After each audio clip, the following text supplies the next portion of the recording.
Welcome to Real Raw and Resilience. Of course, things are a little different. We had a snowmageddon here in Florida, first in history since the 1800s. So, ship date for Scott got delayed. So, we are interrupting episode 2 for a different episode 2.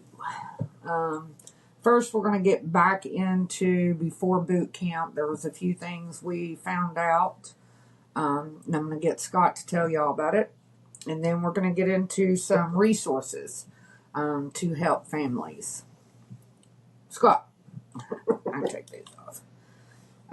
So tell them about the one you wanted to go back because you think in the first segment. During when we talked about the pay bank and all that, if I recall, I think I said term savings plan, which is actually called thrift savings plan when you set up your TSP. I believe I said term savings plan instead of thrift savings plan. I just want to clear that up. And secondly, I think at one point we talked about certain things like background checks and all that. Well, I recently just had an investigation due to, I guess, my job, depending on the job you get in the military. I had to do an investigation with a national security investigator. So when we talked about them finding out like everything, like any involvement with the law enforcement agent, anything like that, down to a speeding ticket, they find out everything and they have all the documents. It's very, very interesting because when I say they know everything, they know everything, just about. And then they ask about employment history, places you've lived, Detail for detail. pretty much detail for detail. So that was really interesting. Which it was probably 30 minutes to about an hour long interview this morning. So And we're still not done. Yeah, we're still not done. We're still trying to get documentation. So if you're adopted from another country or anything like that, they need documents of everything, like family members down to your brother or sister, passports. So a little background on that is the fact that you are born of Russia. Yeah. And for a minute, you had dual citizenship. Of course, you were citizenized here in America at 18 months old. Mm-hmm. But the problem with the investigation that he's talking about on documentation is his brother and sister were also adopted from Russia. Of course, we're talking 25 years ago and, 23 years ago? Anywhere over 25 years. So, yeah, they need specific documents. So that's kind of where we're at this point. Considering my level of security clearance. They don't care nothing about his wife. Didn't even ask questions about me. But there are certain things I can go into detail about, but that's kind of like where we're at, is getting certain documents you wouldn't even think you would probably need to give, but that's part of the process. So, it was interesting. I've never had an interview, and there's a website that I was given, and that I guess it kind of breaks down the process. Go to DCSA, and you click, and I haven't gone on the website myself, but that's what I was told. You go through DCSA, and that'll kind of give you kind of a breakdown on how that process works. So, and they also go into like financials, make sure you're not, owing money pretty much. They deep dive into your life, and of course, like you said, it's based off of your job, but you have to consider you're going into the Navy. Any job is secretive. They have to make sure you have some kind of security clearance to get into the Navy. I mean, you can't clear down to your employers. They even ask, what were you fired or why'd you leave? I mean, they ask certain specifics. So I'm not going to go into too much on that. I'll let that be it. So I'm not running a risk of saying something I probably shouldn't, but that's kind of how the process somewhat works. They want to no. So just be honest up front. Pass. Every bit of it. Just be honest and up front, even down to who you hang out with. Just be honest up front. Yeah. Even down to, hey, do you drink alcohol? Do you take drugs? I mean, just be honest about everything. Whether you quit a year ago, they ask you. Yeah, or how much, or how often and how much. So, yeah, just be honest and up front. Don't lie. So not a scary thing. It's just something to consider, thinking about when you're, going into a certain job. Just think of certain questions I'll probably ask you. Just kind of mentally prepare yourself, I guess. and this was really weird, as far as, because when the call came in, we were actually already supposed to be headed to New Orleans for his ship, shipping out to Great Lakes On Wednesday, yeah, and then ship it out yesterday to Great Lakes. Yeah, so that was kind of, a little different in the process, because what would have happened if he was already there? Unfortunately, like I said, we had Snowmageddon down here. And so his ship date got delayed. So another reason why we're doing an extra podcast, for information. But yeah, if anybody has any questions, feel free to drop us a line. Check us out at our website, real-raw-resilience.com. Also, we kind of want to get into some resources, some things that maybe might help you before, during, and after the process, as a military spouse, as someone just stepping into the military scene, or somebody double dipping. I know there's a lot of health issues that go along with some things. It's going to be a short podcast today, but we did want to get out some information to y'all. I wanted to bounce back off one thing too. And if y'all are, if anybody who has started the enlistment process, just kind of like note to self, if you get any calls or anything that looks kind of odd, but it's saying regarding to anything military related, don't. I wouldn't honestly answer it. I would go to your recruiter first. Just follow protocol. That's because it's also kind of teaches you how to utilize your chain of command. So if they don't reach out to you and you see something fishy, reach out to your recruiter first. Because at first I thought it was sketchy just because I didn't receive a call. It just showed out a missed call. And I looked at the message and they spelled my last name wrong. So I thought that was a red flag. So I sent a screenshot of it to my recruiter. And I said, hey man, I don't know if this is spam. And they investigated it. They turned out it was legit. They notified me. So just, if it didn't come they will call and verify. Yeah. So, if anything fishy, comes up, just don't be alarmed. Just kind of be aware. But yes, utilize your chain of command. That's kind of what I'm getting at. Because at this point, when you sign that contract, you are part of Navy hands. Everything's confidential. So you do, like he said, that's great information. You do want to go up your chain of commands and find out if it's legit before you release any information whatsoever. And that's just protocol. Just protocol. Yes. Even if they call and you answer, just tell them, hey, can I get back with you? I need to call my recruiter. I need to call my commanding officer, whoever. Don't just give out information, because you don't know if they're legit or not. And trust me, the way the world is now, you never know. Mm-hmm. So, that's that. Just wanted to. That's good information. They definitely need to do that. Just learn that too. So, learn something new every day. Yes.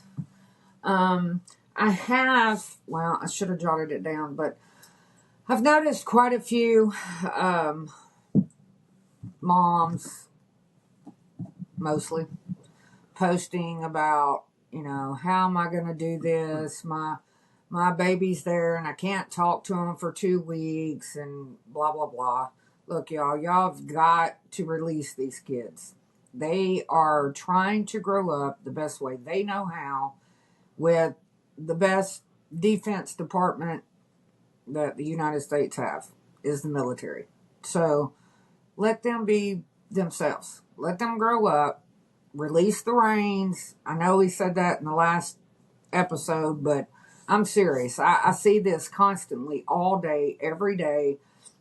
Moms reaching out, whining and crying because you haven't heard from your kid in 2 weeks. Girlfriends or boyfriends. Yeah, they can't call, y'all. They cannot call. They will give one person only, an initial first call that they made it.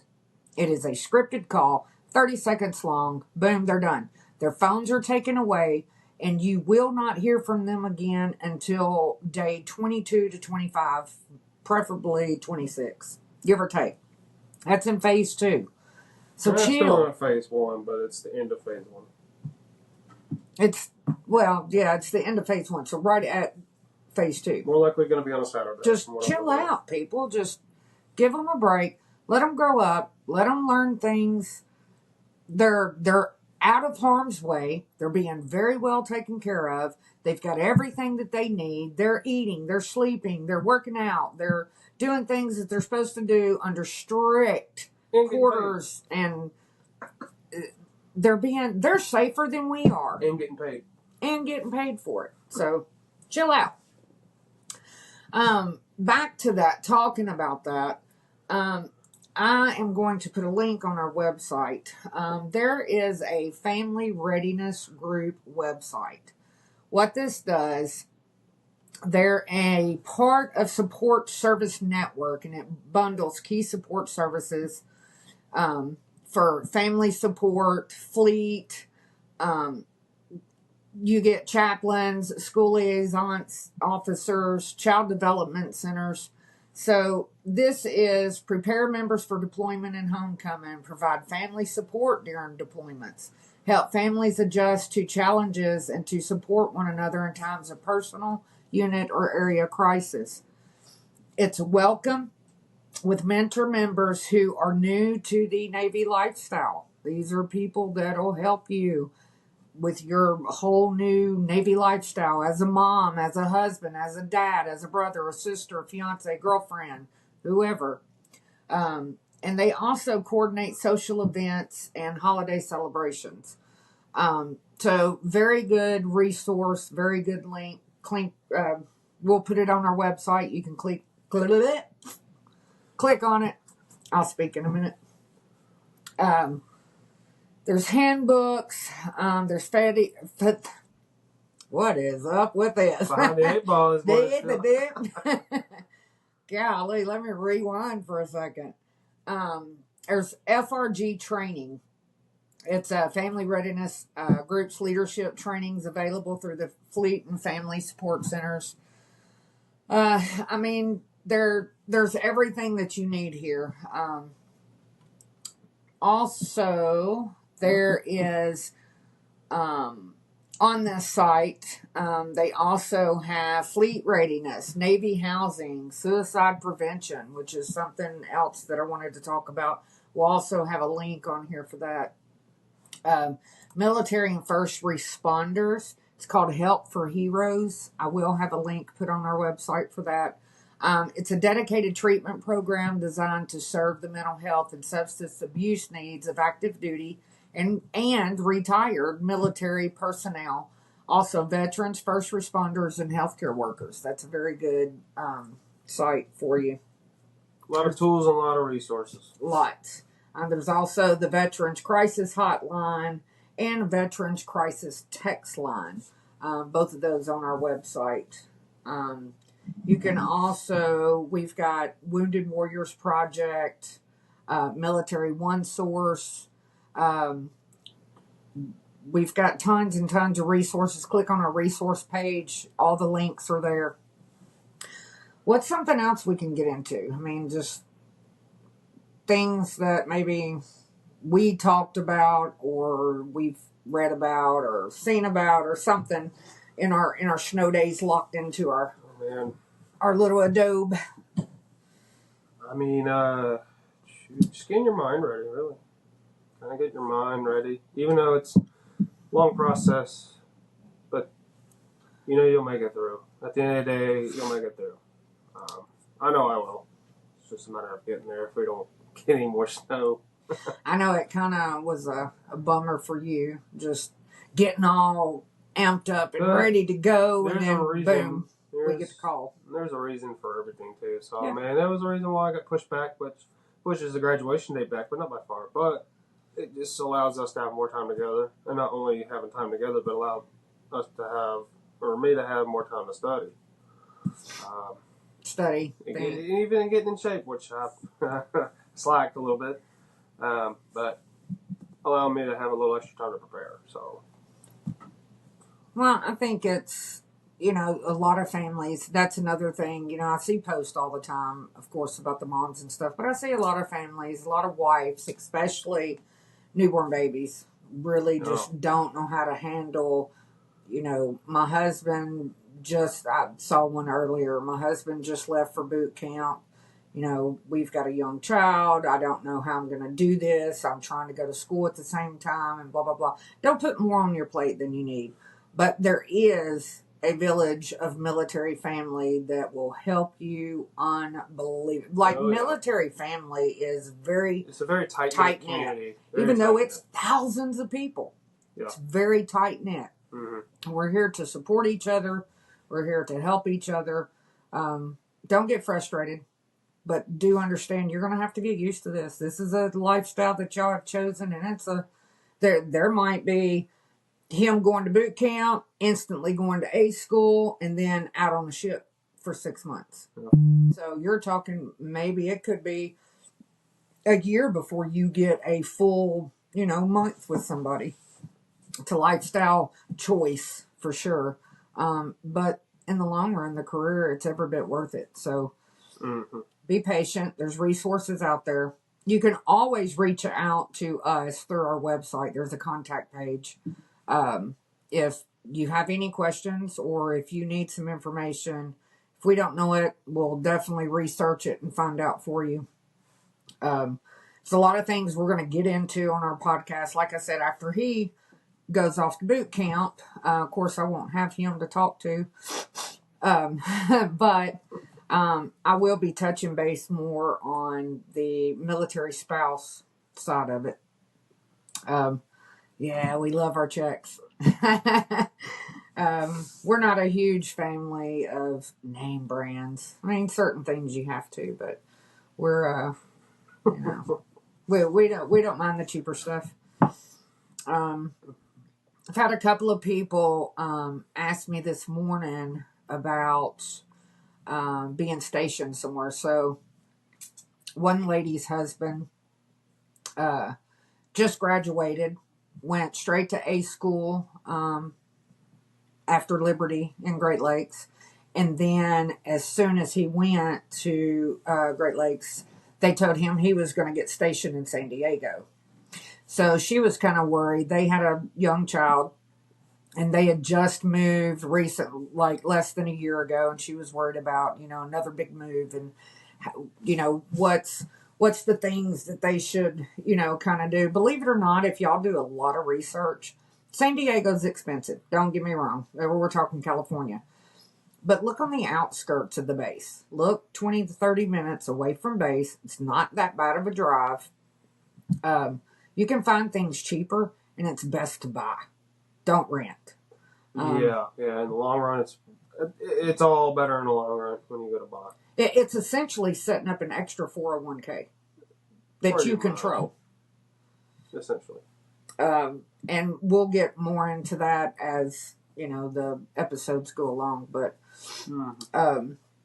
what's some more information you want to let, future sailors know to kind of ease their mind a little bit before they head off to Great Lakes, the first time away from home? So the difference in them and you is you've been away from home for a while. I mean, now you're married, you have established a home, we live in another state away from your family.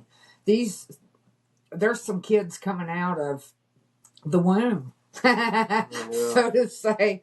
So these kids are literally coming from high school, missing the whole going off to college. This is their going off to college. Pretty essentially, yeah. First time away from home.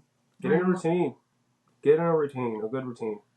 Whether it's waking up, going to the gym, or waking up, going to the gym, getting on a good, meal plan, for example. Get in a good routine, because you think you're going to be gone for so many weeks at a time. You're going to be on another whole set routine. Wake up, shave your face, brush your teeth. Put your clothes on, but make your bed, everything. So start setting small goals, small tasks. It ain't sleeping through an alarm, that's for sure. Yeah. But get in a routine, because you're going to be in a solid routine for quite a while, and if not, probably through your whole, career. but get in a good solid routine and make that a habit, because that takes, that in the long run, that's, gosh, I can't tell you how good that does you in the long run. And what word of advice as far as them emotionally, kind of, you know? Emotion, man, it's all a game. It's all up in your head. It's what do they say? 70% mental and 30% physical. The hardest part is mental, but it's all part of a job. They're there doing their job, and you're there to learn. You're there to do your job to learn. Just know it's only 10 weeks. It's not that bad. Because 10 at the end weeks. of the day, it's just, they're people too. And they've invested in you. Once you're at boot Yeah. camp, they're not, of course, they're drill sergeants. They're going to drill you, but they're not there to get you kicked out of the Navy. They're there because they want to help you get through boot camp if you just listen and do what they say. Because they've invested so much money up to this point.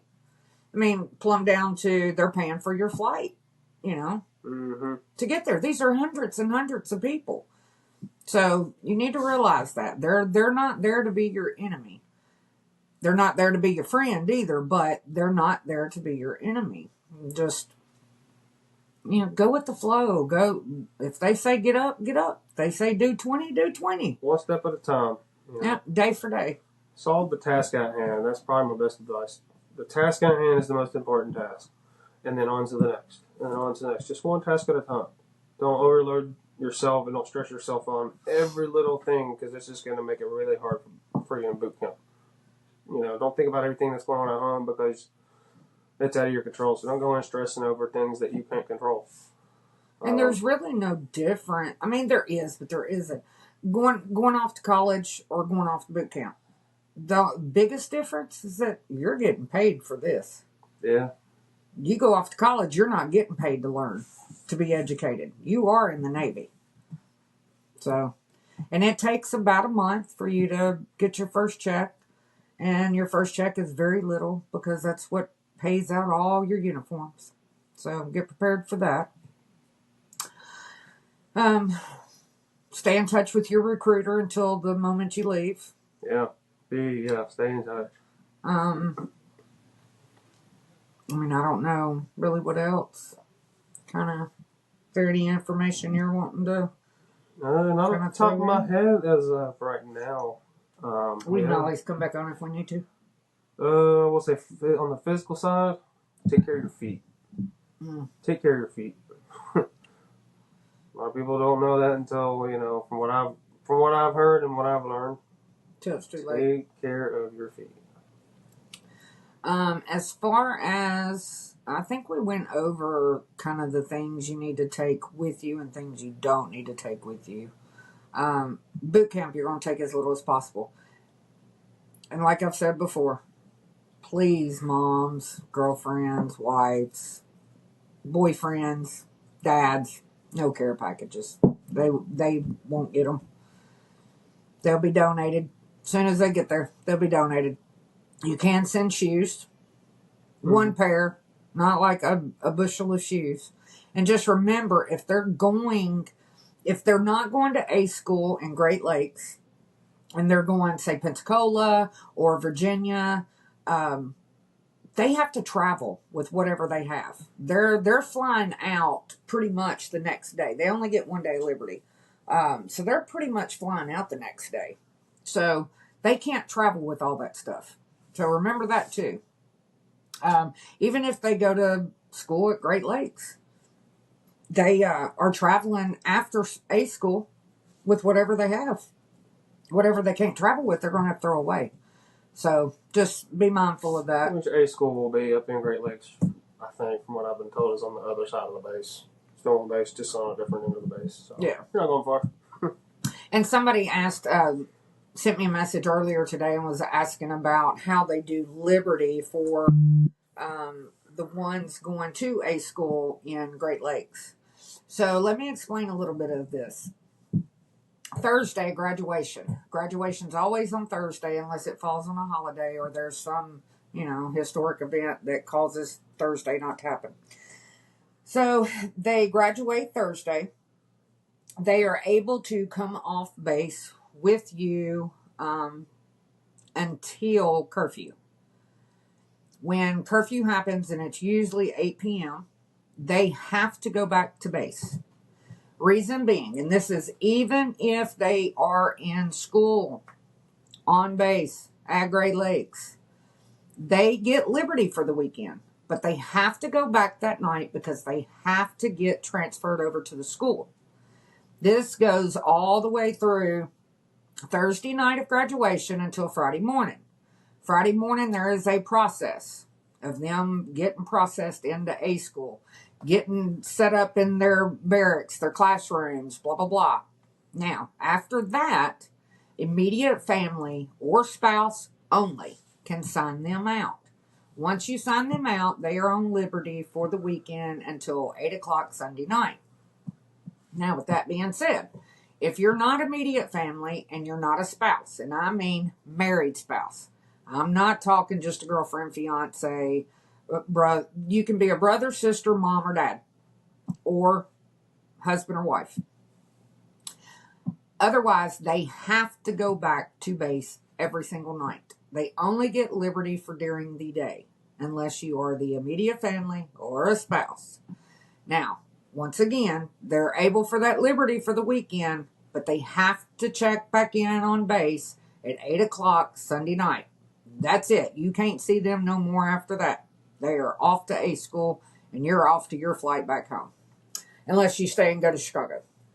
But I did want to throw that in because that was a question somebody sent me this morning wanting to know kind of about how it works with that. Now, if they are not doing A school in Great Lakes, they are shipped out on Friday. So you get liberty with them that night until curfew, 8 o'clock. They have to be back on base. And then I guess if you stay the night, you can meet them at the airport and get a pass to walk them to the gate. But you have to be there at that time that they're getting shipped on out. So that's all they get if they're in school somewhere else. So I did want to throw that in there. It was a question that was asked this morning.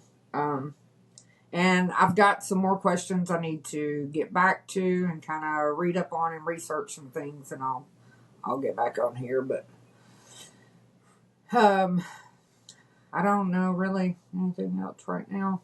I don't have anything else. You don't have anything else At the moment, I don't. at the moment? Probably I usually I just need more coffee, yeah. I usually talk it all anyway. Yeah. So anyway, if anybody has any questions or anything, this is Real Raw and Resilience, and we're signing out of episode 2 for now. Bye, everybody.